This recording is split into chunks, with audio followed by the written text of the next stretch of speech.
তুলে 1 ml থাকে না? জি স্যার। ওটার কি মুক্তি বানানো? আসসালামু আলাইকুম সুপ্রিয় দর্শক, আজকে আপনাদের কাছে এসেছে একটা ব্যতিক্রম ধর্মী বিষয় নিয়ে কথা বলবো।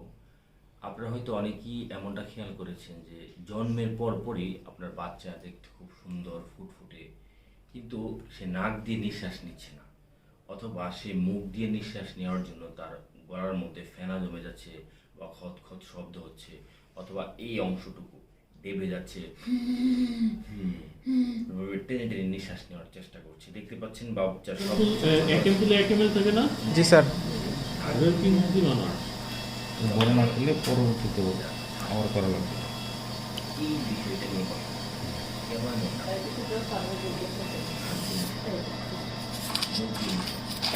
এই ঘটনাটাকে আমরা বাইলেটারাল কোয়ানাল অ্যাট্রেসিয়া বলি। এই জিনিসটা হচ্ছে, ধরুন আমরা নাকের ভিতর দিয়ে কোনো একটা কাঠি বা পাইপ ঢুকালাম, এই পাইপটা নাকের ভিতরে গিয়ে এদিক দিয়ে গিয়ে মুখের মধ্যে দিয়ে ফুসফুসে আসে।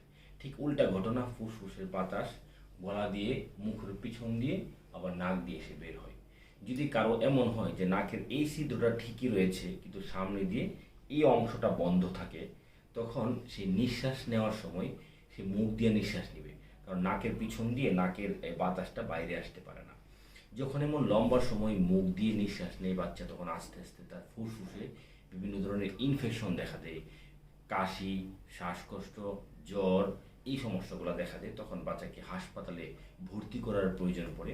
সেক্ষেত্রে যখন দেখা যাচ্ছে ডাক্তাররা খেয়াল করেন যে বাবু মুখে নিঃশ্বাস নিচ্ছে, নাক দিয়ে নিঃশ্বাস নিচ্ছে না, তখন আমরা পরীক্ষা করে দেখি যে নাকের মধ্যে কোনো ক্যাথেটার বা কোনো নেজাল টিউব ঢুকিয়ে দেখি যে নাকের পিছনের অংশটা বন্ধ রয়েছে, সেই জন্য সে মুখ দিয়ে নিঃশ্বাস নিচ্ছে। এই ধরনের সিচুয়েশন আপনারা কখনোই যদি বাসায় খেয়াল করেন যে বাচ্চা মুখ দিয়ে নিঃশ্বাস নিচ্ছে, তার অনেক কষ্ট হচ্ছে, অবশ্যই হাসপাতালে ভর্তি করবেন। আমরা এখনই এমন একটা রোগী দেখিয়ে আসলাম এনআইসিইউ থেকে।